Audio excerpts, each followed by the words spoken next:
Live from the studios of Leader News Philippines, Errol Dakame of Kamaonga Zero starts now!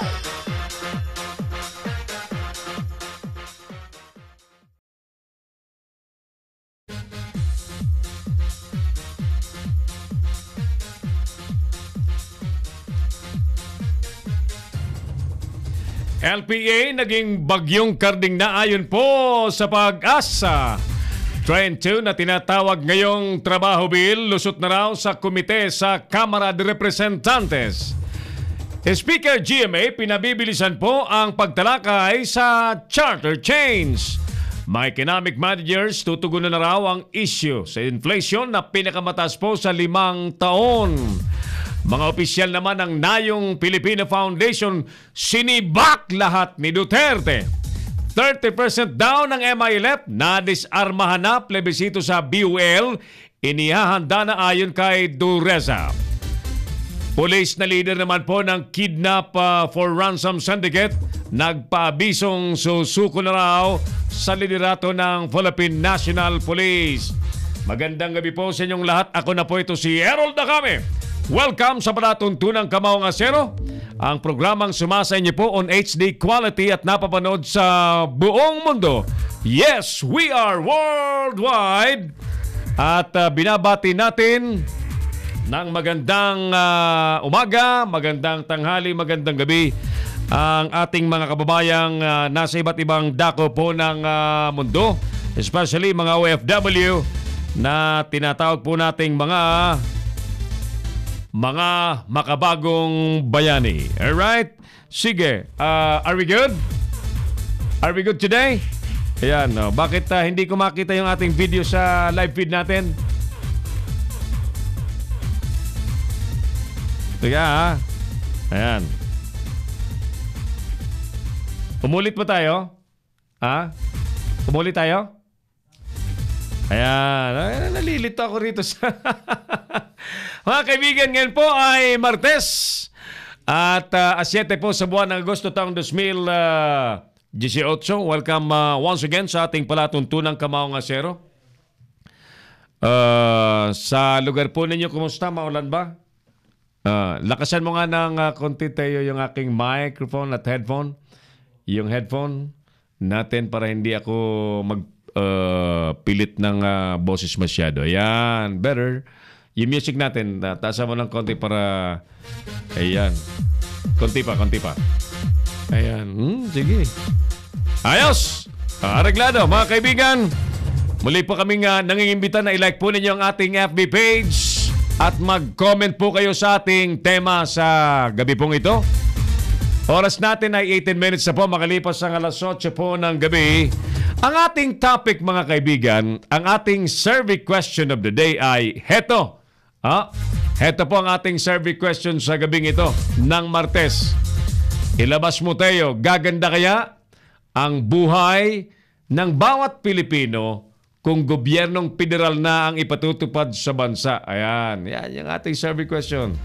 Gaganda kaya ang buhay ng bawat Pilipino, mga kaibigan, kung gobyernong federal na ang ipatutupad sa ating bansa?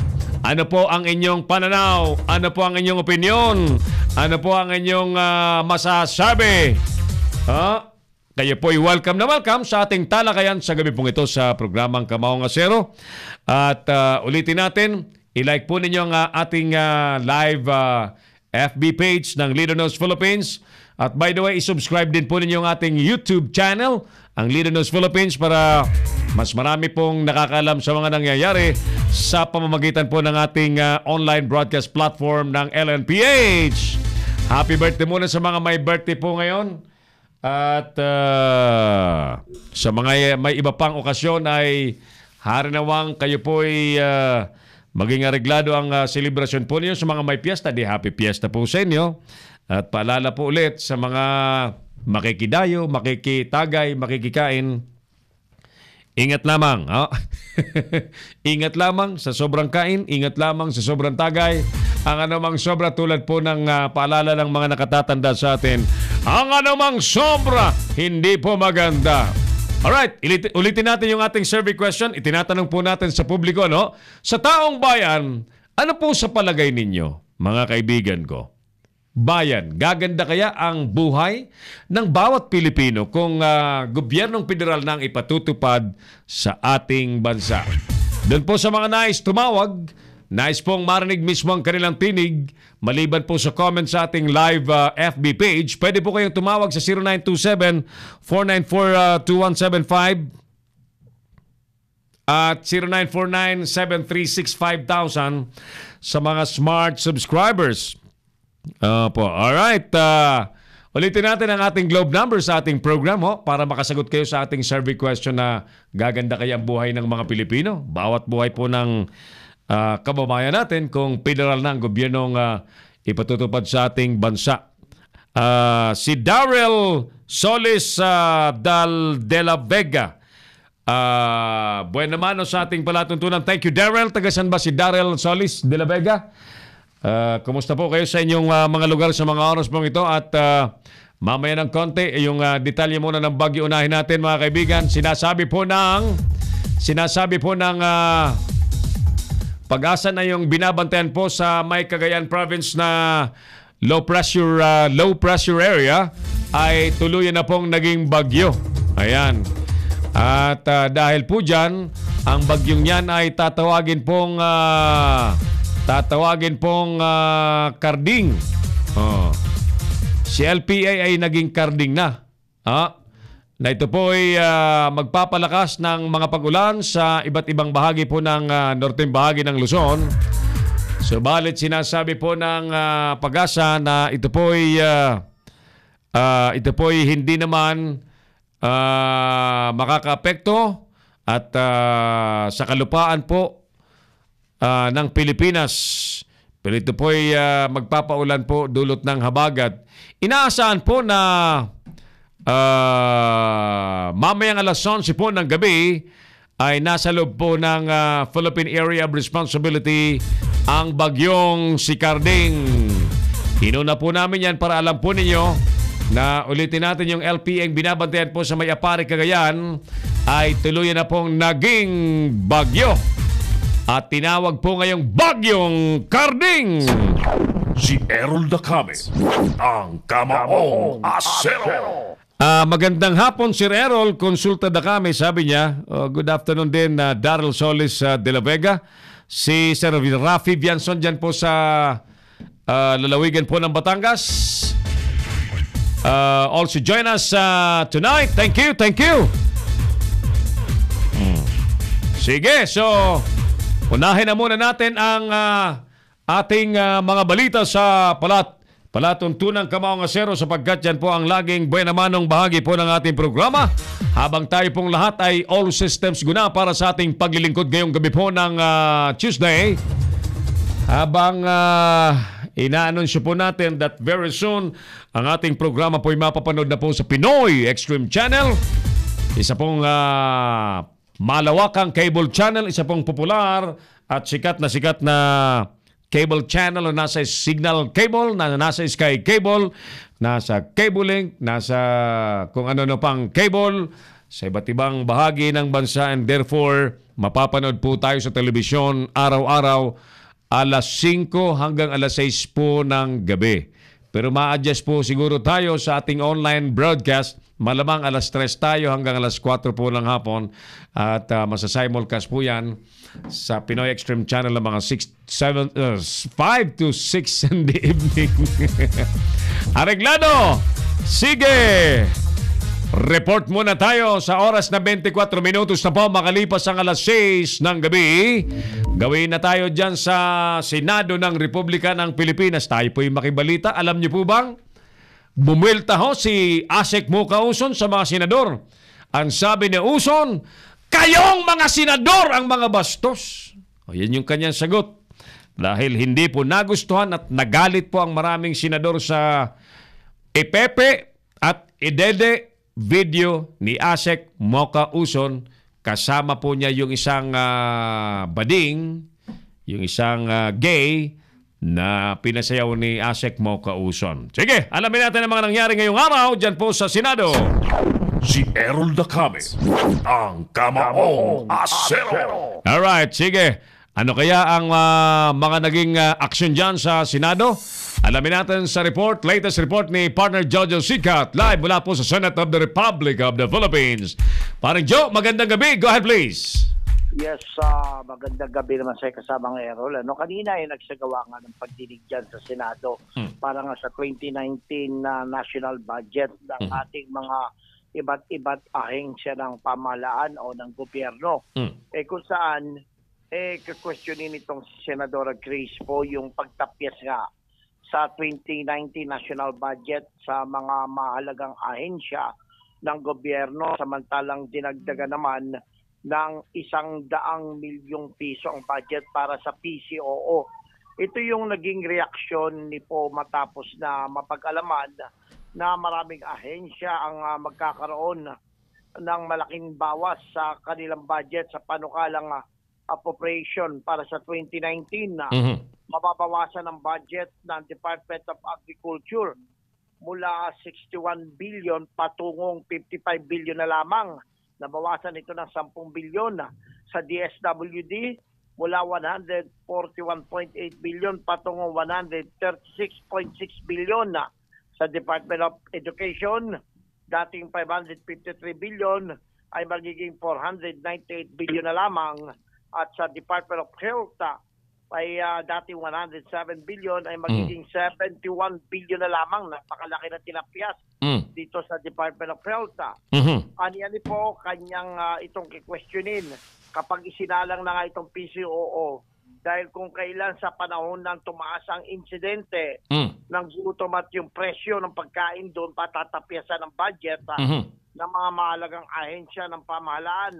Nais rin ng senadora na ipaliwanag ng PCOO ang karagdagang 100 milyong budget ito. Mga rin na malaman ni po kung ano yung maitutulong ng karagdagang budget sa PCOO sa sikmura ng mga kababayan natin. Dismayado itong sipo dahil kasabay nga sa pagpapatupad ng train law para mabigyan ng sapat na pondo mga pangunahing serbisyo para sa mamamayan, tinapyasan pa ng pondo ang mga ahensya ng pangunahing pagseserbisyo sa mga mahirap nating mga kababayan. Parang Joe, yung basis ng figures na yan, ikinumpara ba sa 2017 budget, 2018 budget, yan ang pinag-uusapan yun, 2019 budget, tama? Correct, kinumpara yan sa 2018 at yung proposed naman budget ng administrasyon. Talagang malaki ang tinapyas dito sa mga pangunahing ahensya. Bakit despite the train law na ipinangakong mangungulikta ng maraming buwis at yung gobyerno on the side, ang dami-daming inuutang nilulon sa iba't ibang bansa, primarily sa China. Yun nga. Yung mga malaking question dadaan to sa butas ng karayom. So mapag-uusapan yan dyan sa Senado, paring Jojo? Oo. Nga kung tawagin niya ay anak ng teteng. Anak ng... Dinagdagan yung ating pondo. Ating mga babayarin mga... Tinaas yung buwis, kinaltasan ang budget papunta sa publiko, tama? Ganon? Tama. At ang dinagdagan ng PCOO. Ngayon, sino nakikinabang sa pondo natin? Yan ang dapat maliwanagan ng mga nagpanukala ng budget na yan, oras na magkatanungan paring Jojo dyan sa Senado. Correct. Kanina pa lamang sa presentasyon pa lamang ng DBM tagang katakot-takot na ang question inabot nila sa mga senador. Alright. Lalo na kapag mga ahensya nagsasalang lalo itong PCOO na talagang questionin ito. Sino nagdesisyon na... Siyempre. Sino nagdesisyon na iyan ay ganyan ang budget ngayon kumpara ngayong taon o para sa next year? Sino nagdesisyon na ganyan? Ang mga nagdidesisyon yan, alam naman natin yung mga economic managers. Economic managers. But for sure, yung mga ahensya paring Jojo na... DBM at saka Department of Finance at saka economic managers. Oo. Yung mga ahensyang dapat paglaanan, siguradong mas malaki ang hinihingi. I'm sure of that. Siyempre naman, kasi taon-taon naman dinadagdagan yan eh. Yes, I'm sure of that. Nakakapagtaka, binawasan, tapos itong PCOO dinagdagan. Palagay ko'y maraming sayaw ang lalabas, paring Jojo, hindi kaya? Ewan ko, parang iba kasi yung sinasabi. Ano ba sinasabi? Sa train law, kailangan natin parang pakinabangan ng mga serbisyo ng gobyerno Kaya nga. para sa ating mga ahensya. Nung ipinapasa ang train law, yung unang train law, ngayon may pangalawa na, di ba? Ang pangako dyan ay mas marami at malawakang serbisyo sa taong bayan. Yan ang pangako, di ba? Paano nga tayo makapagserbisyo kung binawasan yung mga Yan na pagkain nga natin? Magandang maipasagot yan sa mga dapat sumagot. Talagang sinabi nga naman ni Po. At sinabi ni Rizal Tiberos at sinabi nitong si Soto. At sinabi rin ni JB at sinabi rin ni Bam Aquino na dadaan ito sa butas ng karayom. Palagay ko'y ang dapat matanong kagad dyan, sino ba ang directly na nagdesisyon na ganyan ang linyada ng mga budget allocation? Of course, itong DBM. DBM. Oh. Sila yan eh. Di ba dapat taon-taon nga tumataas ang tax collection so that more budget can be allocated to important and critical agencies na nasa forefront ng public service? Kanina nga sa hearing, binara nitong ni Senator Richard Gordon, si DBM Secretary Diokno. Maging itong Finance Secretary at kung magagaling kayo, bakit shortage yung mga sinisingil, mga nakokolekta ninyo? Yan ang magandang tanong. Alam mo, kapag pag-uusapan ang tax collection, paring Jojo, may mga batas na dyan, may attrition law na sa sa mga palpak sa tax collection, may batas na dyan eh. Hindi actually, hindi natin kailangan ng trade.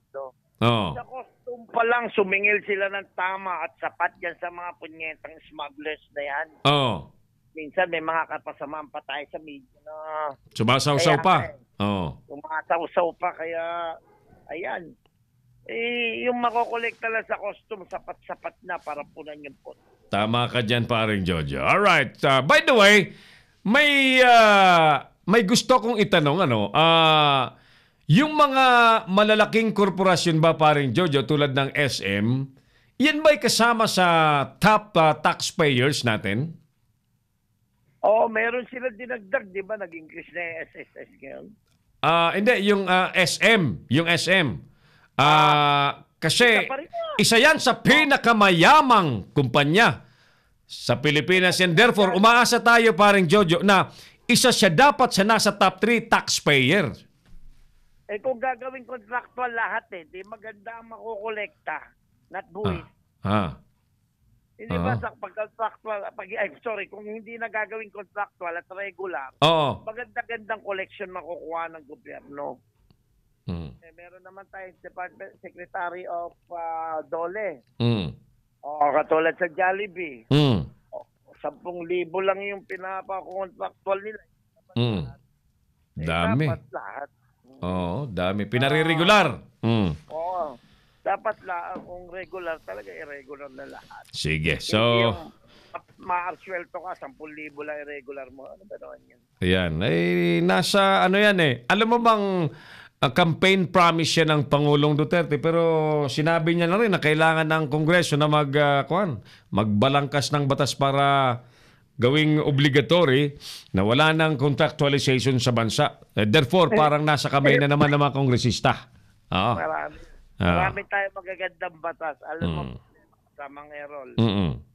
Implementation lang naman yun. Ayun nga. Sige. Ipatupad nila ang batas sa matatagal nang nandyan. Alright? Sige, yun. At yun ang matalimot na kaganapan ngayon dito sa mataas na kapulungan ng Kongreso. Ito si Jojo Sikat para sa leader niya sa Philippines na gulat.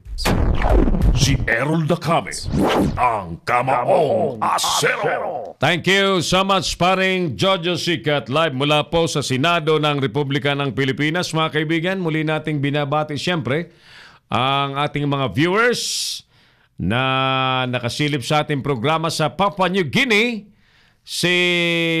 Sabi ni Loreto Credo Jr., Sir, napapanood ka namin dito sa Papua New Guinea. Ayan, thank you Jun Credo sa panonood sa ating palatuntunan kahit nandiyan kayo sa malayong lugar ng Papua New Guinea na ang mga tao dyan ay malalaki. Malalaki at ang maganda dyan ang environment, ang natural resources ng Papua New Guinea ay hindi pa ho na gahasa ng todo ng mga tao, no? Napakaganda pa ng kapaligiran. Manay Junbor Nasal, maray na bang gitabi sa imo, Mang Jose Teddy del Rosario, sabi niya rito, present from Batangas. Nasa Batangas daw siya. Ingat ka, sir. Municipal Councilor of Masunlok, Zambales, Sir Arnel Aquino, magandang hapon, magandang gabi po. By the way, magandang gabi po sa mga taga Masinloc, Zambales. Thank you. At sa mga nanonood sa atin, ulitin natin ang ating survey question tonight. Sa inyo bang pananaw, sa inyo bang palagay, gaganda ang buhay ng bawat Pilipino kung sistemang federal ng gobyernong ipatutupad sa ating bansa? Ano po ang inyong masasabi? Ano po inyong pakiramdam? Ano po ang inyong opinion? I-comment po ninyo sa ating live FB page, Space. At yan po siguradong babasahin natin. Paring Gani Oro sa Quezon City. Magandang gabi sa inyo dyan na Paring Gani. At si Michael Caico. Sir Errol, nanonood po kami sa Marilao, Bulacan. Kumusta na si father mo, Michael? Nagpapaturo ko kay father mong gumawa ng siomay. Gusto niya akong turuan gumawa ng siomay. Thank you. Kumusta kay Erpat mo? At sa mga taga Marilao, Bulacan, kay Mayor, sino bang mayor dyan ngayon? Jun Santiago. Tito Santiago, sorry. Tito Santiago, Mayor Tito Santiago. Magandang, tama ba ako? Mayor Tito Santiago pa ba sa Marilao, Bulacan? Tagal-tagal na kasi akong hindi nakagawi dyan, ano? Good afternoon sa mga taga Mekawayan, mga taga Marilao, Bukawi, saan pa? Buong Bulacan. Governor Wilhelmino Willie Alvarado, kumusta na ang lalawigan ng Bulacan sa inyong mga kamay? Gumanda ba ang lalawigan ng Bulacan? Balita ko, magkakasulian ng kandila sila Vice Governor Daniel Fernando at Willie Alvarado dahil yung pangakong after the term of Governor Willie ay iindirso si Daniel Fernando, pero nangyari pala, lumabas ang katotohanan na hindi bibitawan ng mga Alvarado ang Kapitolyo, bagkus ay ipapasa sa misis ni Willie, Governor Willie, ang upuan sa pagiging gobernador. Si Errol Dacame, ang Kamaong Asero. Tuloy muna tayo. Si Mayor Tito nga ang mayor dyan sa Marilao City, sabi ni Michael Caico. 37 minutos na po makalipas ang 6 o'clock ng gabi. Sa mga nasa Baguio City, magandang gabi po sa inyo. Sa mga nasa Metro Manila, good evening din. Mga nata traffic, normal na yan sa Metro Manila ang problema sa traffic, ano? Wala nang bago. Hindi mabago ang sitwasyon ng mga taga-DOTR. Yan. Wala! They failed, mga taga-DOTR. Pangakong pagagandahin kapag silang napo. Wala! Ay, nako. Report muna nga mo at muna tayo. Ano ba yung report ni Paring Dick Garay sa Laguna? Alamin nga natin. Si Paring Dick ay nakadilat, mag-umaga, maghapon, nagbabantay po sa mga nangyayari dyan sa probinsya ng Laguna. Paring Dick, magandang gabi sa inyo dyan sa lalawigan ng Laguna. Go ahead, please. Yes, Paring Errol, magandang gabi. Timbog nga sinagawang bypass operation ng mga kagawad ng Calamba City PNP, Drug Enforcement Unit, ang 43 anyos na tulak ng droga dito nga sa Barangay Makiling, lungsod ng Calamba. Kinilala ng pulisya ang suspect na si Arden Javier, residente ng nasabing lugar. Sinasabing sinagawa ng pulisya ang naturang operasyon dakong alas 6:05 ng gabi matapos paggar na forcer buyer ang isa sa mga ito. Napupiskas suspect ang siyang plastic sachet na naglalaman ng Cebu na umabot sa 0.80 na gramo at may kabuwang street value na 4,500 pesos. Mula sa Laguna. Parindik! Yes, Parin. Parindik, by the way, malapit na ang filing ng COC, ano? Next, sa October na. Marami na naman ang, ano ba ang mga pinag-uusapan tungkol dyan sa politika? Isang tabi na muna natin ang mga drugs na yan. Marami pa rin drugs dyan sa lalawigan ng Laguna. Kumusta ba ang governor dyan sa Laguna? Sino bang governor ngayon sa Laguna? Ang governor natin ngayon dito si Governor Ramil Hernandez. Ayan. Kumusta naman kaya ang governor ngayon? Pang ilang termino niya na yan? Padalawang termino na niya. Pangalawang termino itong kasalukuyan. Yes, So, meron pa siyang isang term kung tatakbo pa siya. may isa pa. May isa pa. Kwentuhan mo nga ako. Huwag ka magmadali, ha? Marami-rami tayong oras ngayong gabi. Sino ang Vice Governor ngayon sa Laguna? Si Governor Ramil Hernandez. Dati itong nung... Vice Governor. Yung Vice sorry. Governor, si Attorney Karen Agapay. Ang Vice Governor si Karen. Yes. Kilala mo to. Oo nga. Oo, kilala mo to. Kilala natin yan. Anyway, so, kumusta ngayon ang lalawigan ng Laguna kumpara sa dati? Anong nangyari na? Pangalawang term na si Governor Hernandez. Totally, paring Errol. Alam mo, siyempre, may mga pagkakaiba. Kung ano yung ginagawa. Yes. Ano yung gagawin. So, ngayon, totally, talagang malayo rin na pagkakaiba noong nakaraang... Nag-improve ba? Gumanda bang lalawigan ng Laguna? Ano bang epekto sa kabuhayan ng mga taga-Laguna? Ano bang pwede nating masabi ngayon sa administrasyong kasalukuyan? Totally, maging ikaw nagtatanong. Maging ang tropa natin media sa nagtatanong. Nagtatanong. Ano ang Laguna? Ano na ba? Parang tahimik. Parang tahimik. Nung 70s, pinasikat yan ni isang pagita sa kantang Laguna, di ba? Mga kapanahon na ni sino yan? 80s, Joey Lina na, no? Joey Lina yun. Nagmarka ang Laguna sa buong Pilipinas, sa buong mundo dahil kay Joey Lina. Marami ang nagtatanong, ano daw ang kaganapan sa Laguna pagdating sa accomplishment ng probinsya? Yes. Kayo ang mga nakabantay dyan. Di ba kayo ang Laguna Press Corps kayo? Yes. Ako presidente ng... Ikaw ang presidente ng Laguna Press Corps? Okay. Saan ba kayo nag-oopisina, paring Dick? Gusto ko lang malaman kasi nandiyan kayo lagi sa Laguna, di ba? Totally, ang main office namin ay... Ng Press Corps sa... Laguna Provincial Police Office. Sa Santa Cruz, tama, Santa Cruz. And therefore, walking distance kayo sa Kapitolyo? Hindi naman. Siguro mga 15 to 20 minutes na ride. Okay. Bakit ayaw nyo doon sa may Kapitolyo? Wala naman... Available? Wala naman nag-offer sa amin na doon kami mag-opisina. Pero okay na rin kami sa PTO. Okay na rin kayo? Kasi totally, yung pangalan ng press corps namin is Campasiano Rizal Press Corps. Yun. Okay, so nagsisilbi kasi ang media, nagsisilbing mata, bibig, tenga ng taong bayan sa mga nangyayari. So, kayo mismo, sinasabi natin mga testigong buhay kayo sa performance, kung merong performance, or sa kawalan nito, kung ano man. Alam mo yung mga nakaraan nga, hindi naman natin dapat kumpara, pero napag-usapan lang naman. Di ba, minsan ang tinatanong, ano ba yung accomplishment ng Laguna? Anong improvement? Sa TV, sa dyaryo, sa radyo, di ba? Parang tahimik. Tahimik? Walang masabi siguro talaga. Walang may pakita siguro, hindi kaya? Although meron silang ginagawa na napapabalita sa mga local. Halimbawa na lamang, paring Dick, ang Metro Manila ay talagang wala nang room for any development kasi super crowded na, di ba? And therefore, ang development dapat papalabas ng Metro Manila. Yes. Buti ngayon ang Laguna, ang Bulacan, may hinihintay na international airport. Kaya na. Maganda. Di ba? Ang Laguna naman, anong may offer sa mga Pilipino, di ba? Samantalang ang Laguna is just adjacent to Metro Manila.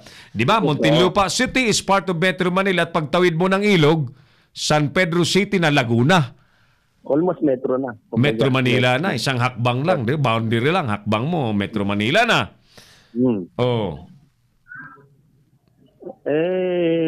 Wala eh. Wala eh. sabi, Oh.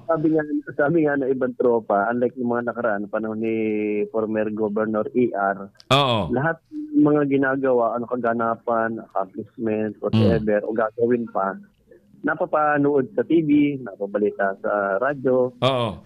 at sa mga... May news blackout ba dyan sa Kapitolyo? Ha? wala naman. O baka Kaya wala lamang, naman talagang may babalita kayo tungkol sa kanila. parang ganun. Parang ganon. Naku po, nakikiramay ho kami sa mga taga Laguna na napangako ang siservisyohan ng Kapitolyo. Taong bayan kasi mismo dyan ang makakapagsabi, paring Dick, kung ano ang impact, di ba, ng leadership. Kaya tayo nagtatanong, malapit na naman ang eleksyon. Therefore, ito mga taong ito na nangako sa entablado ng eleksyon, panahon, pagkakataon na masingil ng mga butante. May waiting pa ba dyan sa Laguna? May mga bukas pa rin. Hindi naman Meron nawawala pa rin. Yan kaya yung ganyang uri ng sugal, mangyari yan kung walang alam ang gobernador? Ha? Pero yan naman sabi nga internal, alam naman natin kung tayo pinanganak kahapon. Yan! Di tayo pinanganak kahapon. Yes. Anong tumama kaninang tanghali? Bakit ka humahagalpak? Anong tumama kaninang tanghali? Parang 28 yata. 7! Gobernador Hernandez, baka may taya ka, sir! 7:28 kaninang tanghali. May koleksyon na mamaya. Ha? 15-28 yata. 7:28 anak ng kag. 15. 15:28. Ang ano lang naman, nakakatawa kasi ito normal sa mga public officials. Hindi naman may iakila, ano? May kaila. Pagka malapit na ang halalan, magbubumpa sa kanilang mga gagawin, etc. Pansin, magaling si Pedro, magaling si Juan. Diba? Pero sa mga nakarang panahon, sabi mo nga, parang news blackout dahil walang ibabalita, di ba? Ganito kasi yan, paring Dick, yung mga nakaupo kasi, pagkakataon nilang magpakita ng kanilang galing, di ba? Sila na nakaupo, silang may hawak ng kabangyaman, silang may hawak ng makinarya, sila ang pwedeng magdesisyon anytime, di ba? So, kung failure sila, kasalanan nila yun, di ba? Oo naman. Wala nang ibang pwedeng sisihin ang mga sarili nila. Ang tanong dyan, nasaan napunta yung mga budget? Di ba? Ang isa pang isa pang dapat, meron naman natin silang turuan, yung mabibigla ang mabibigla ang mamamayan sa yung gagawin. Kakaibang ginagawa ni Gob. Kakaibang ginagawa ni Mayor, di ba? Ngayon, kung dati pa rin ang ginagawa, wala namang pagbabago, hindi magtataka ang tao. Kaya nga. Diba? Nung mga unang sigwada kasi, 70s, early 80s, sikat na sikat ang Laguna sa yung mga techno hub, mga yung economic zones na yan. Sumikat yung dyan yan bang mga bagay na yan nag-expand man lamang ngayon? Mukhang na-stagnant na. Mukhang binahaya na ng kitikite. Ha? Siyempre, pag stagnant, maaaring bahaya ng kitikite. Hindi na kumilos. Compare yan sa mga putali. Ay, nako. Governor Hernandez, sir. Sana hindi ka mahiya na humarap ulit sa entablado by 2019. Ang filing paring daddy kay October, malapit na yan. Malapit na yan. So, siyempre, ang taong bayan ay para bagang nagugoyo kapag ka naniwala na ang mga binubumaharap sa kanila ay maglilingkod talaga tapos hindi naman pala. Sana wag naman yung mga butante magpaano Hello, paring Dig. Naputol. Hindi. You're still on air. Naririnig kita. Oo. So, anyway, sige, bantayan nyo yan at ako I would suggest, paring Dick, medyo ibang balita ng ibalita mo sa amin maliban yung sa mga drugs na yan kasi gusto ko maipakita natin yung ibang mukha ng Laguna, no? Halimbawa, bantayan natin yung mga LGUs, ano bang pinaggagawa nila kasi ang lalaki ng mga pondo nila paring Dick. Di ba? Edi ganito, tutukan na lang natin yung mga issues and concerns. Oo. Yan. Sige. Mas maganda yan. Mas maganda para yung taong bayan na umaasa na sila ay mapaglingkuran and they deserve also to be informed, malaman nila ang nangyayari sa mga lugar-lugar, ano? Yes. Alright, sige, paring Dick. Thank you. Okay, mula sa Laguna, nag-uulat, Dick Garay, Leader News, Philippines. Si Errol Dacame, ang Kamaong Asero. Thank you, paring Dick.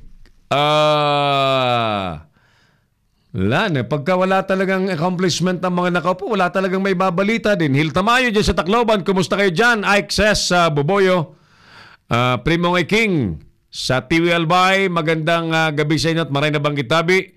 Si Dabawenyo Macho is also watching our show, and Manoy Alan, Kabayang Alan Cargulyo sa Legazpi City, sabi niya thumbs up. Sabi naman ni Mang Teddy De Rosario, sa palagay ko po, gaganda ang buhay under federalism. Kasi kapag ang ang isang city or province ay hindi umunlad under federalism, tiyak may corruption agad na nangyayari sa mga taong gobyerno na nanunungkulan o sa may mga jurisdictions nito. Pero sana magpasa din ng batas na death penalty sa sinumang corrupt. Sabi ni Mang Teddy De Rosario, nauupo under federalism. I agree with you. Agree ako sa gusto mong mangyari, Mang Teddy De Rosario. Dapat death penalty sa kaso ng kurakot. Si Errol Dacame, ang Kamaong Asero. Mag-comment kayo sa ating live FB page sa programang Kamaong Asero. Kabayang Alan Climax, wala yan sa sistema ng gobyerno kundi sa mga namumuno mismo. Kung patuloy iboboto yung mga kurakot na politiko, wala ring magbabago. Kung may mali man sa present system, bakit hindi i-amend na lang? Sabi ni Kabayang Alan Climax. Si Errol Dacame, ang Kamaong Asero. Alright, report ulit tayo. Sige, sa oras pong 52 minutes, makalipas po ang alas 6 ng gabi. Once again, magandang gabi po sa inyong lahat. Francis Tika dyan sa Caloocan City. Alamin natin ang report mula sa Tacloban. Bit-bit na ni partner Hil Tamayo. Paring Hil, magandang gabi sa inyo dyan sa Tacloban City. Magandang kami, paring Errol. Ang Leyte PNP bubuo ng task force group para imbestigahan ang ambush na nangyari sa Abuyog, Leyte. Gagawin ng lahat matukoy lang ang pagkakalanlan ng mga suspect sa nangyaring ambush sa barangay Kadakan, Abuyog, Leyte, ayon sa Leyte Provincial Office ng PNP. Sa panayam ng Leader News Philippines kay Police Superintendent Albert Renomeron, spokesperson ng Leyte PNP, plano ng mga otoridad na magbuo ng task force sa investigasyon. Sa latest update na inilabas ng PNP alas 11:45 ng kahapon, nangyari ang ambush, pero alas 11:55 nakarating sa PNP ang nangyaring insidente, kaya hindi agad nakaresponde ang PNP at agad naman nakatakas ang sinasakyan ng van ng mga suspect. At sa crime scene, nakuha ang 77 basyo ng Armalite at isang magazine ng Armalite. Dagdag pa ni Renomeron, malaki ang posibilidad na planado ang pag-ambush sa opisyal ng Bureau of Correction at ang mandato nila sa mga investigador na makipag-coordinate sa Leyte Regional Prison. Baka mayroong CCTV footage na makakukuha bago pa man ang pag-alis ni Superintendent Aro. Parang Hil, yes. Wala pang umaangkin ng ambush. Yung so, mga NPA, walang sinasabi, tahimik. So therefore, hindi suspect ang NPA dyan. So far, kasamang Errol, wala pang umaangkin na anumang grupo o mga grupo na kung na sila ang may gagawan. Yes. So far, wala pa. Negatibo pa ang kapulisan kung saan masusing investigasyon. Kaya nga daw sila bubuo ng task force para matutukan at makita talaga kung sino ang dapat managot sa nangyaring ambush sa superintendent ng regional prison. Samantala, paring Errol, Yes, go ahead. Tatlo yung patay na personnel ng Leyte Regional Prison, samantala si outgoing Superintendent Geraldo Aro at Leyte Regional Prison personnel na si Uldarico Monteso ay nasa hospital na at base naman sa ating panayam na nasa mabuti ng kalagayan na nagpapagaling ngayon dito sa siyudad ng Tacloban. I'm sure binabantayan pa rin sila ng PNP, baka yan ay sugurin pa dyan ng mga tarantadong umambos sa kanila. Ang ordinaryong tao ba, ordinaryong mamamayan, pwede bang bumili ng Armalite? Sa tingin ko, mga high-power firearms yan, medyo Armalite is bawal yan. Yes. Hindi naman ibinibenta yan sa ordinaryong tao. Sino At, lamang ang pwedeng makabitbit yan? It's either police, militar, or mga rebelde. Ayun, yun lang. Pero sa atin naman paring Errol, wala naman tayong pinapatamaan whether it's a PNP or in the service of the army. So far, kahapon kasi paring Hill, may insinuation ng PNP na parang ang tingin daw nila may kaugnayan sa trabaho. Anong ibig sabihin ng may kaugnayan sa trabaho? Parang nililink nila pero it is not an official na parang sinabi lang na nililink nila doon sa trabaho ni Superintendent Aro sa hinawakan niya dito sa Leyte Regional Prison kasi sa tagal ba naman ng paninilbihan ni Superintendent Aro dito baka daw nagkaroon ng kalaban sa lalong-lalo na dito sa illegal na droga. Ang importante dyan na thorough investigation, pati pamilya, tanungin kung may mga death threat ba kay Kernel bago nangyari ang ambush ng magkaalaman at merong maging basihan ng susundang investigasyon ng PNP, paring Hill. Yes, paring Errol, hindi natin si Superintendent Aro daw ay nakakausap na pero hindi masyadong makakapasok ang sinuman na individual doon kahit nga media hindi pinapayagan doon sa hospital kasi sobrang higpit ng seguridad. Katunayan yung Leyte PNP provincial office nag-augment na ng kapulisan doon at kasama din ang Leyte Regional Prison nagdagdag sila ng tao sa seguridad ni Superintendent Aro at sa personnel na si Uldarico Monteso. I see. Bantayan mo ang mga update dyan na paring Hill at bukas ang Leader News Philippines at ang ating mga viewers na may balita kagad dyan. Yes, yan lang muna ang update mula dito sa Tacloban City. Hill, Anisito Tamayo, Leader News Philippines. Si Errol Dacame, ang Kamaong Asero. Thank you so much sa latest update na yan na paring Hill sa nangyaring ambush dyan sa Buyog, Leyte kahapon po ng tanghali. Oras natin mga kapatid, 57 minutos na po makalipas ang alas 6 po ng gabi ngayong Martes. Sabi ni Aixes Buboyo, Primong Iking, ayos lang kami primo, digdi sa digdi. Mauran-uran na pagkabanggi, mabuhay ang Kamaong Asero. Diyos mabalo sa imo Primong Iking. At maray na banggi po sa nasa rehiyon kan Bicolandia sa mga taga-Albay. Diyos maray na banggi tabi. Anong pamanggihan lamang, anong masiram na isira ngayong ngunyang ang medyo mauran. Pag mauran, mas masiram na ipanira ang medyo may sabaw. Mainit na sabaw. Tanganing ang lipot kang kabanggihon man-neutralize. Alright, sige. Ulitin natin ang ating survey question. Bayan, sa inyo bang palagay, gaganda ang buhay ng bawat Pilipino? Kung gobyernong federal na po ang ipatutupad sa ating bansa, what do you think mga ginigiliw nating mga taga-subaybay? Ano po ang inyong tingin? Ano po ang inyong pananaw dito? Ano man po ang inyong opinion? I-comment po ninyo sa ating live FB page at yan po ay garantisadong babasahin natin. Ayos? Sige.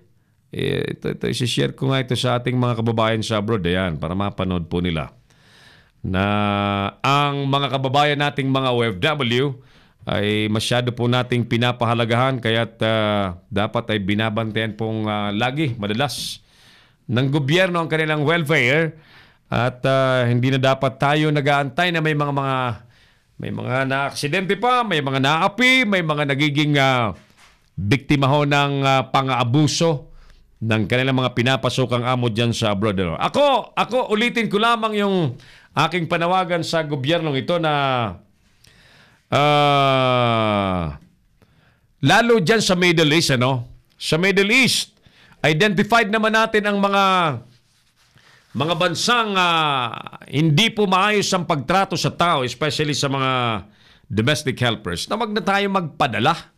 Huwag tayo magpadala ng mga domestic helpers sapagkat una sa lahat, nadadapurak po ang image, ang pagkatao ng mga Pilipino, mga Pilipina mismo, sobrang baba ng tingin ng ibang mga lahi dahil ang turing po sa mga namamasukan po ng bilang katulong sa bahay, mga alipin, mga modern slaves. Yun ang turing nila ang mga Pilipino naman, hindi po ganun ang pananaw sa hanap buhay na yan.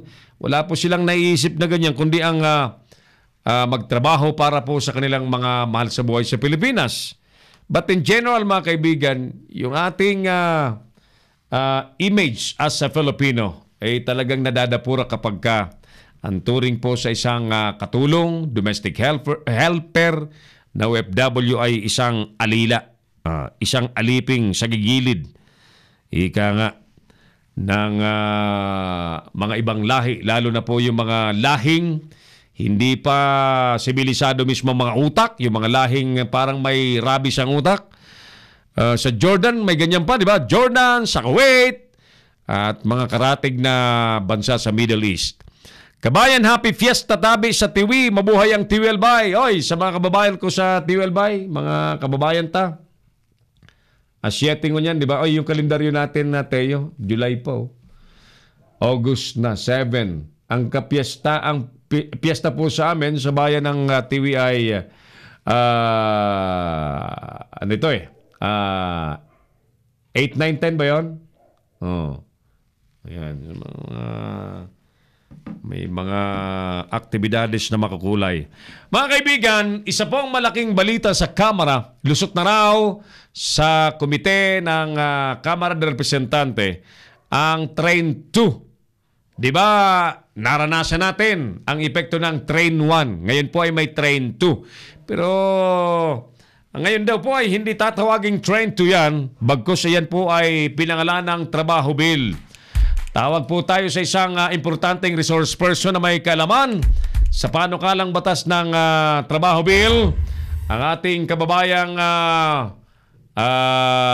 si Ako Bicol Party List Attorney Rodel Batocabe, para tayo mabigyan po ng insights diyan sa Trabaho Bill na yan na originally yan po ay Train 2. At pagkakaalam nga natin, mula sa Train 1 may Train 2, 3, 4, 5. Ano kayang epekto niyan sa buhay po ng mga Pilipino? Sige. Kung ready na, ipasok na natin. Samantala,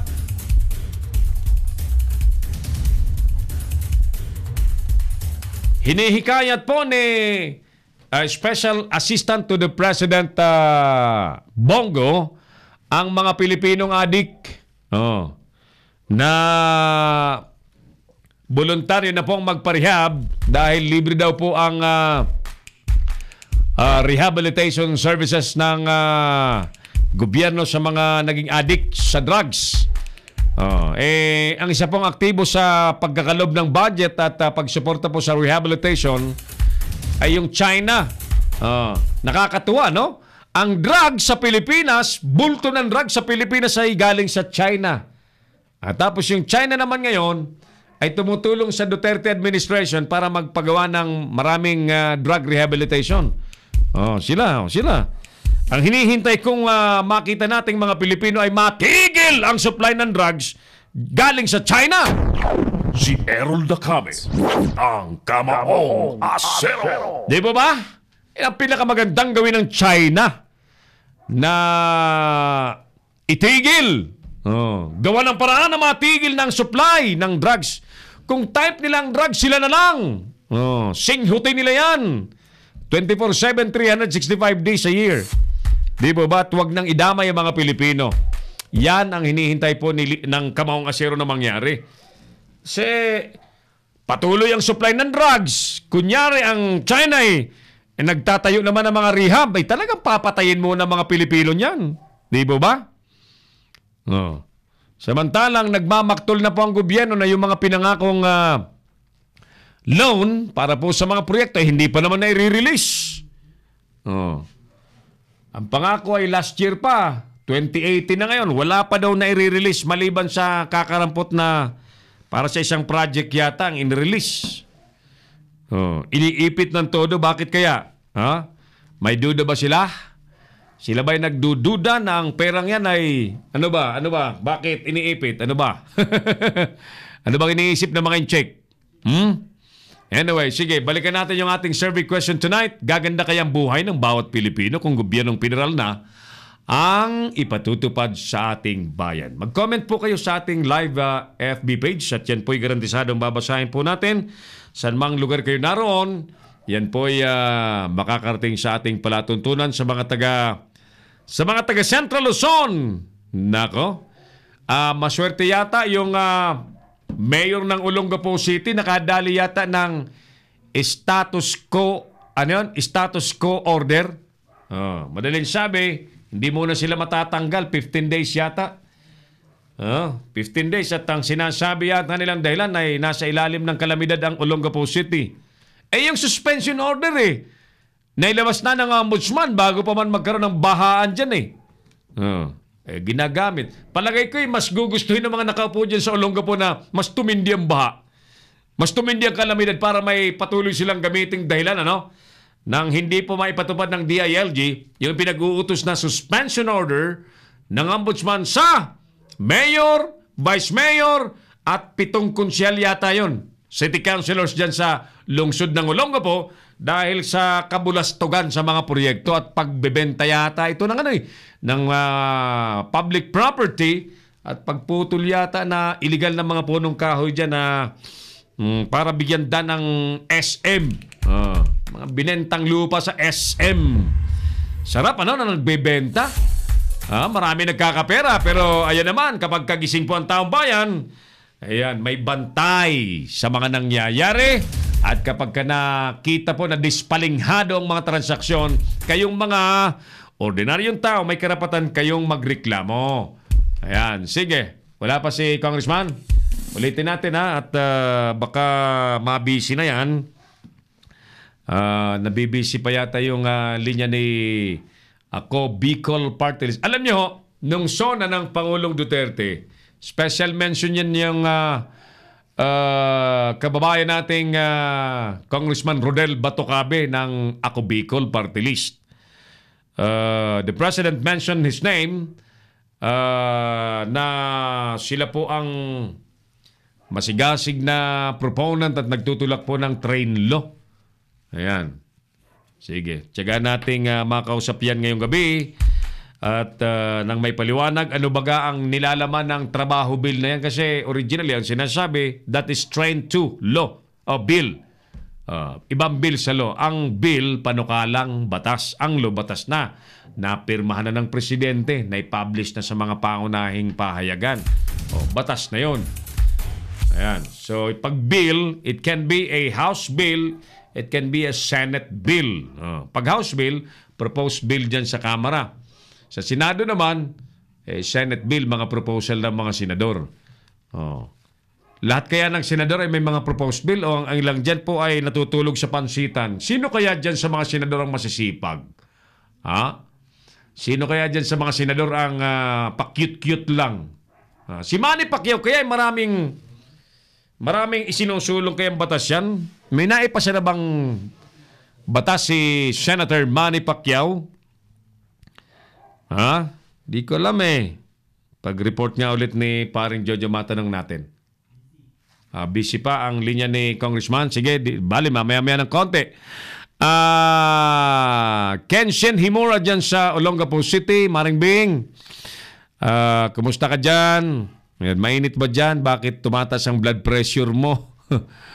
Dala ka lagi ng pang-emergency tableta yung tinext ko sa'yo.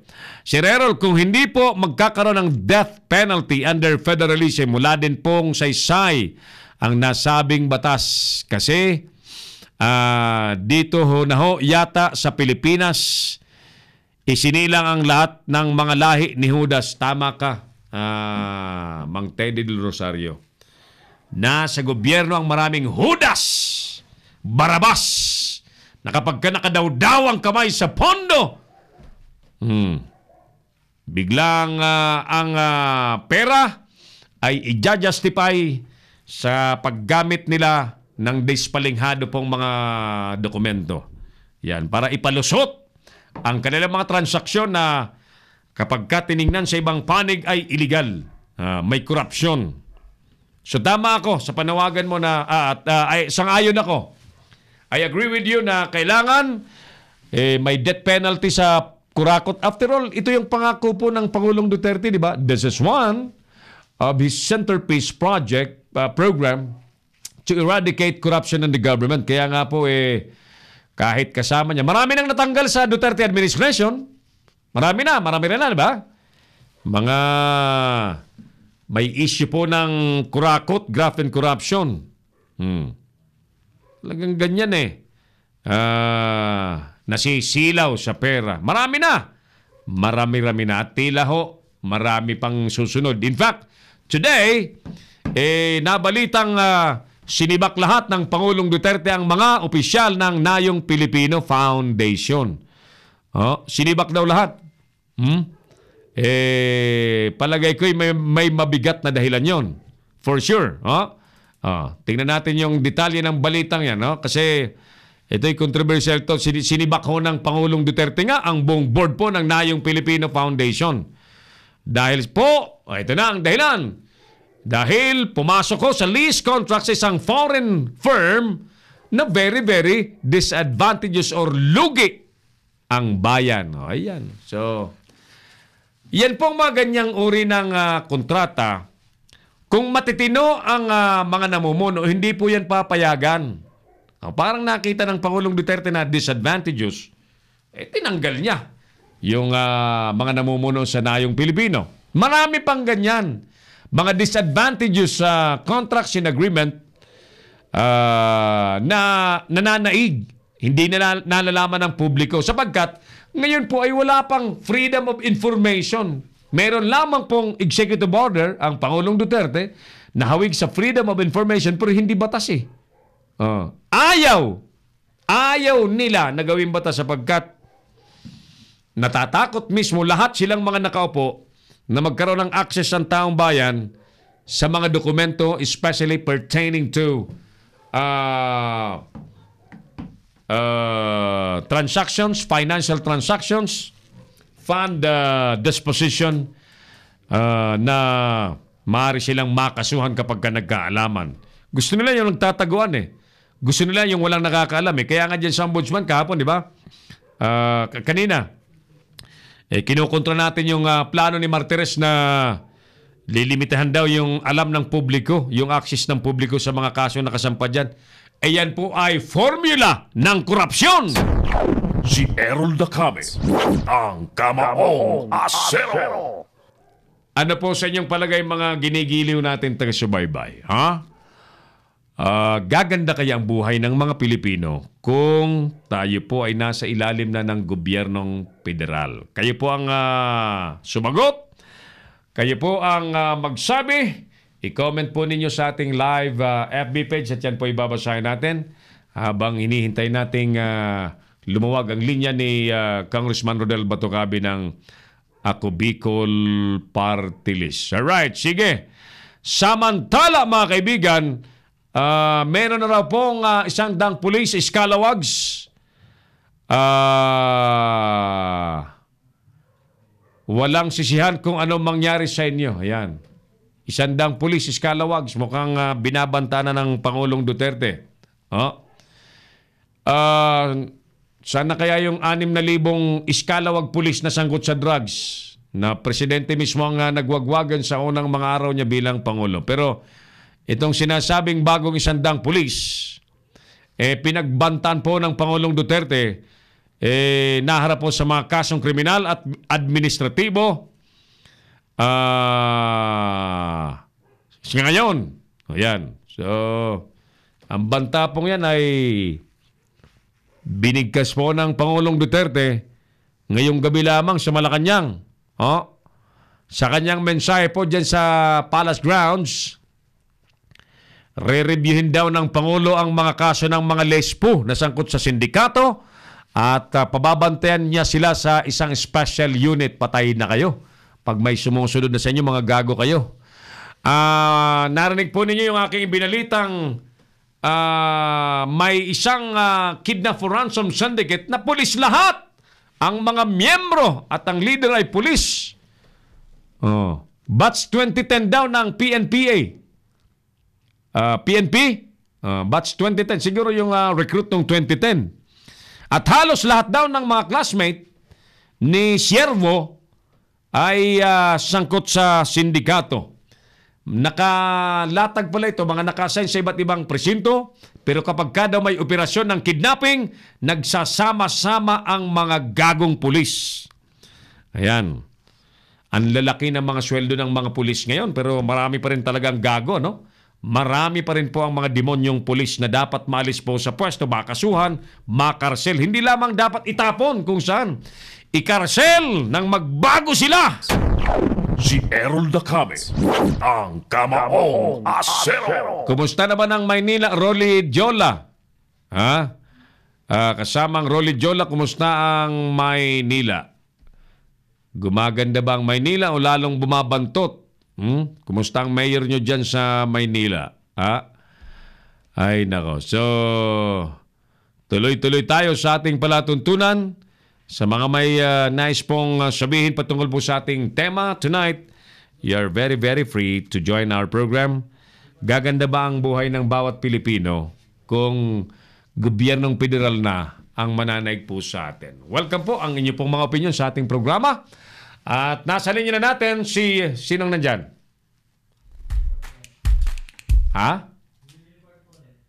Sino? Okay. Buksan mo yung mic mo. Kaya lang maririnig na sa ere na pagka minike mo, no? Ayan, sige. Balikan natin si Paring Hill sa Tacloban. May isa pang report. Si Hill ba? Si Hill? Alright, sige. Tacloban tayo muli sa ating palatuntunan na Paring Hill. Welcome back sa ating palatuntunan. Go ahead, please. Magandang gabi, Paring Errol. Assistant City Engineer patay sa Wamaril sa Calbayog City sa Samar. Pinagbabaril patay ng di pa nakilalang sospek ang Assistant City Engineer ng Calbayog City Engineering Office sa Navarro Street, Barangay East, Awang, Calbayog City sa Samar kaninang alas 8:25 ng umaga. Ayon sa report galing sa Samar Police Provincial Office, nakilala ang biktima na si Assistant City Engineer Rafaelito Fuertes Cirano alias Joker, 50 anyos, may asawa at residente sa nasabing lugar.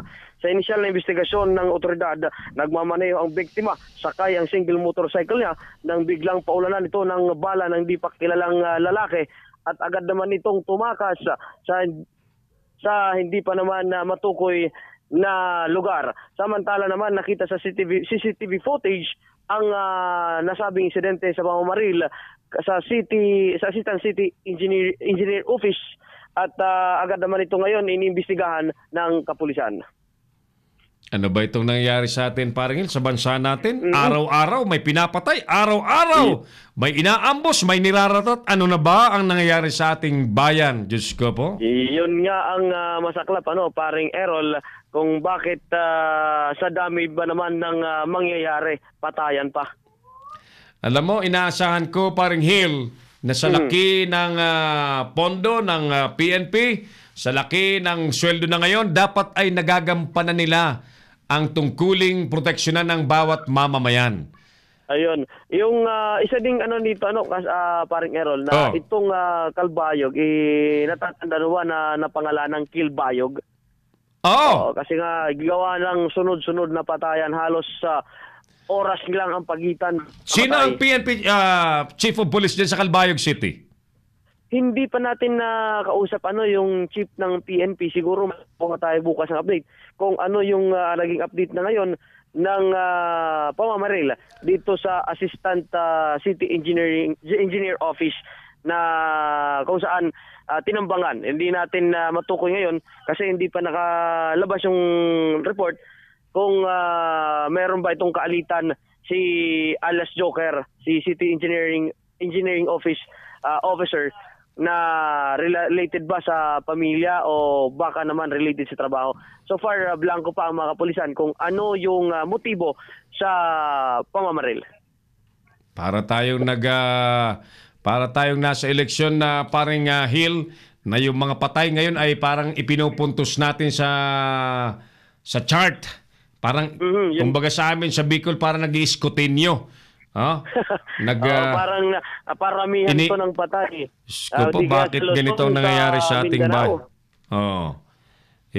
Ayun lang muna yung natin kasamang Errol. Siguro bukas makakuha tayo ng mga updates regarding dito sa mga nangyaring pananambang.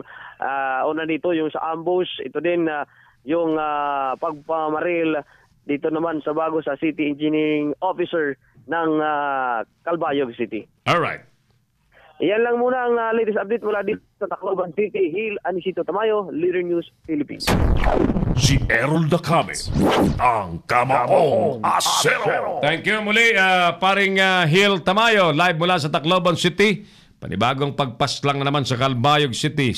Assistant City Engineer, pinagbabaril, patay na naman. Ay, nako, Diyos ko po. Parang ang sitwasyon natin dito sa Pilipinas ay everyday, sino man ay pwedeng maging biktima. Nananawagan tayo sa PNP siyempre na gampanan po ninyo. Gampanan ninyo ang inyong tungkuling, bigyang proteksyon ang bawat mamamayan. Si Errol Dacame, ang Kamaong Asero. Ang prinsipyo ng PNP, di ba? Ang battle cry ng PNP is to serve and protect the public. Nasaan na kaya yun? Nasaan na ang mga pulis ngayon na dapat ay nagbabantay sa seguridad, sa safety ng bawat Pilipino? Parang wala na talagang safe na Pilipino ngayon. Anybody can be a target. Abner Parom, kabayan, sa palagay ko, gaganda ang buhay ng ilan lamang, sabi niya. Si Errol Dacame, ang Kamaong Asero. 7:22 in the evening. Ulitin natin yung ating survey question, mga kapatid. Gaganda ba ang buhay ng bawat Pilipino kung federal system of government na ang ipatutupad sa ating bansa? Pastor Ram Gamboa sa Las Vegas, Nevada. Sir, good evening. Good evening dito. Good morning dyan sa Las Vegas, Nevada. Kumusta kayo dyan, Pastor Ram? Yan. Sige, Martes ngayon. So, abangan po ninyo mamaya ng konti. Ako, I can wind up by 8:30, 7:30. So, the program, the Bible Cafe program can start at exactly 8 o'clock. Yan. Pwede akong mag-wind up ng 7:30 para 8 o'clock makistart na yung mahiwagang programang Bible Cafe. Okay, sige. Samantala, mga kaibigan,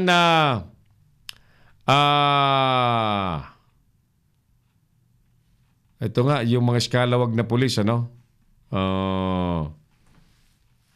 maraming naniniwala na, may mga naniniwala, dahil sa mga lumalabas na katotohanan tulad nito, eskalawag na mga pulis na mga sindikato sa kidnap for ransom, and therefore, yung mga pulis na mga mamamatay, posible din.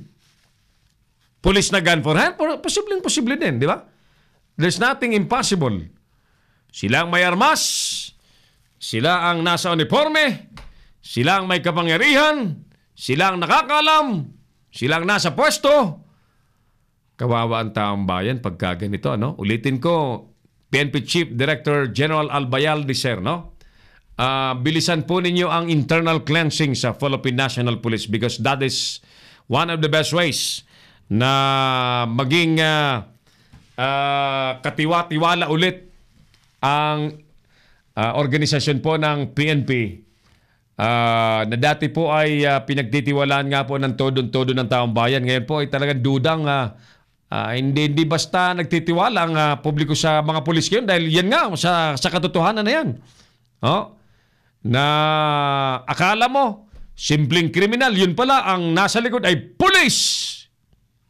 Inactive service, nasa aktibong serbisyo pa, Diyos ko po. Di ba very, very dangerous yung ganyan?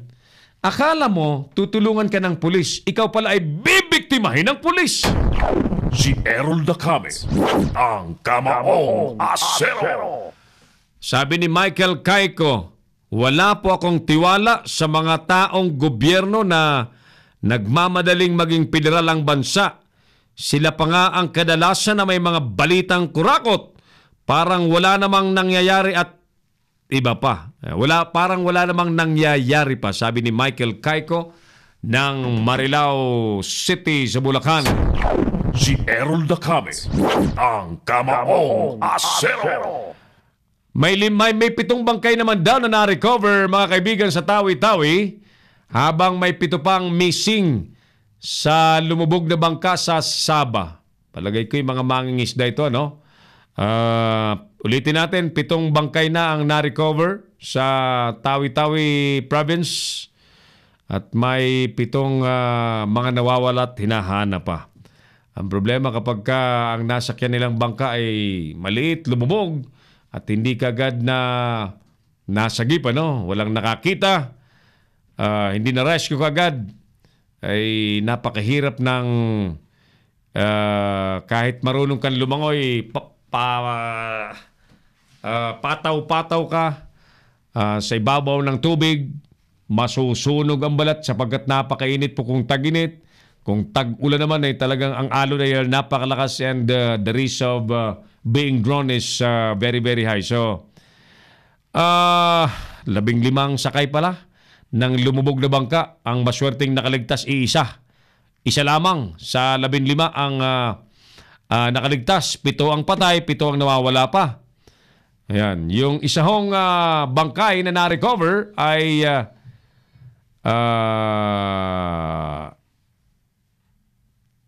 kinilala po ng survivor na si Mamuda Albain Buhari.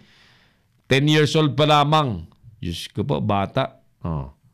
So yan po ang latest na balita. Samantala, mga kaibigan, balik tayo sa loob ng kamera. Ipinag-utos po ni Speaker GMA sa mga mambabatas na bilisan daw po ang pagtalakay sa tsa-tsa. Pagka binilisan mo ang tsa-tsa, ano kayang dating? Nakakita na kayo ng nagsasayaw ng tsa-tsa? Marunong ba kayo mag-tsa-tsa? Yung mga laking probinsya, I'm sure marunong magsayaw ng tsa-tsa. Di ba yung tsa-tsa? Trasabante. Pag binilisan mo ang tsa-tsa, di ganun yun, parang lagari.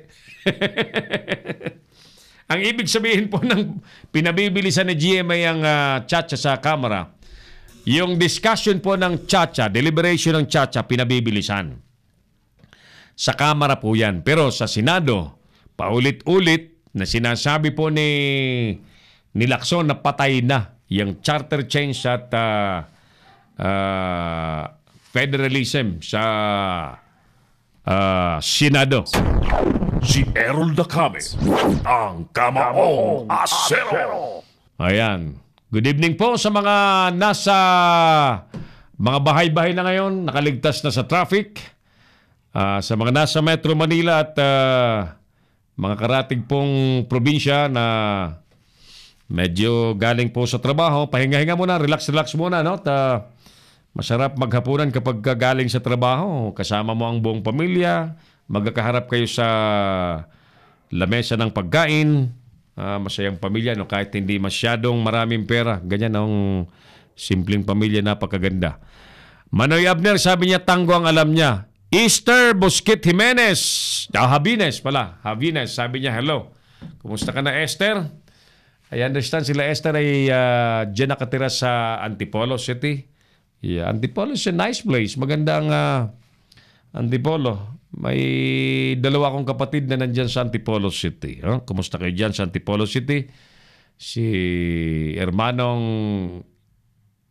Edwin at si Hermanang Elma Dakami Pital, yun nandiyan sa Antipolo City. Good evening po sa inyo dyan, Sir Errol, sabi ni Pastor Ram Gamboa. Good evening din, Pastor, dyan sa Las Vegas. We're okay here. Mamaya na kami maghahapunan. Medyo trabaho muna. Maraming trabaho, matambak ang trabaho namin. Hindi po dapat kami patambay-tambay. Sige, diretso tayo. 29 minutos na. Bilis naman ang oras natin. 29 minutes na. Alright. Tulad po ng pinangako ko kasi I have to wind up my show. Our show, Kamaong Asero, pag alas 7:30 na po ng gabi. At para bigyan daan natin ng preparasyon sa susunod na palatuntunan. So therefore, mga kaibigan, balikan natin yung ating survey question. At tayo na ang sasagot din. Gaganda kaya ang buhay ng bawat Pilipino kung gobyernong federal na ang ipatutupad sa bansa? Isa po ang masasabi natin. Alam niyo po ang sistema ng gobyerno. Tao pa rin po ang nagpapatupad niyan. Tao pa rin po ang nagmamaniobra niyan. Tao pa rin po ang nananaig dyan. Ang sistema ay only a system, no? So therefore, mga kaibigan, depende po pa rin sa tao yan. Kung ang tao, kahit presidential form of government ay matitino, ako ay expect maganda po ang mangyayari. Pero kung kurakot po ang mga leader na uupo o nakaukupa sa mga pwesto, kahit anong sistema po ng... Parang ano yan sampulan ko kayo. 2 kotse, isang karag-karag na Toyota Corolla, isang bagong Mercedes-Benz. Iisa ang tsuper. Isang tsuper. Yung tsuper ng Toyota Corolla galing po sa jeepney driver. Ang pagiging jeepney driver ay isa pong honorableng trabaho. Jeepney driver na sabihin natin medyo jeepney driver ang buhay niya, jeepney driver. Nag-drive ng Corolla. Di alam niyo na. Nag-drive ng Mercedes-Benz. What do you expect? You got the logic? Got the logic. So, yan pong sinasabi natin. I agree sa sinasabi po ni Manoy Abner Parom. I agree sa sinasabi ni Teddy De Rosario. Nasa tao po ang ikagaganda ng pagpapatakbo. Alam niyo, kung matino ang mga nakaupo, sa totoo lamang kahit anong forma ng gobyerno, pag matino ang lahat ng nakaupo, magiging matino ang takbo. But of course tayo ay gusto makasubok ng bagong sistema. But then again, sana matitino po ang nakaupo. Sana. Para sana maganda ang kalabasan. Di po ba? Yan po ang ating pangarap. Sana maganda. Sana gumanda nga. Hindi po tayo negatibo Hindi tayo negatibo. Sana gumanda nga sapagkat everybody waits. Everybody expects change. Hindi po ba? Lahat po ay umaasa ng pagbabago. So kung yan ang magiging instrumento ng pagbabago, so be it. No? Kaya lang, sana bago mag-federal form of government, lahat ng mga kurakot wala na sa gobyerno. Ma-identified na lahat yung mga kurakot. Ako ay suggest sa Pangulong Duterte, bulat-latin niya ang ombudsman, nandyan ang records ng mga kurakot, nandyan nakasampa ang mga kurakutan, mga graft and corruption nandyan. It can be a tip of the iceberg para makilala kung sino yung mga kurakot sa gobyerno. Di ba? Lalo na sa Sandigan Bayan. Nandyan na po, nililitis ang mga kurakutan. Ang nagpo-prosecute, siyempre, ombudsman. So therefore, kailangan po nating palakasin ang ombudsman. Pero dapat gawing transparent, buksan yan sa taong bayan para nakikita ang mga nangyayari dyan. Yan po ang atin lamang. Ngayon pong araw po ng Martes. Ako ulitin ko, ang gobyernong ito ay sinusuportahan natin. Lahat ng magagandang proyekto, programa, sinusuportahan po natin. But of course, may obligasyon din po tayo na mag-suggest ng karagdagang kalaman, karagdagang ideya na makaka-complement sa pagsasayos pa ng ating bansa. Ganyan po tayo. Dito sa Leader News Philippines, ako pa rin po ang inyong Kamaong Asero, Sero na kami. Maraming salamat po. God bless Pilipinas!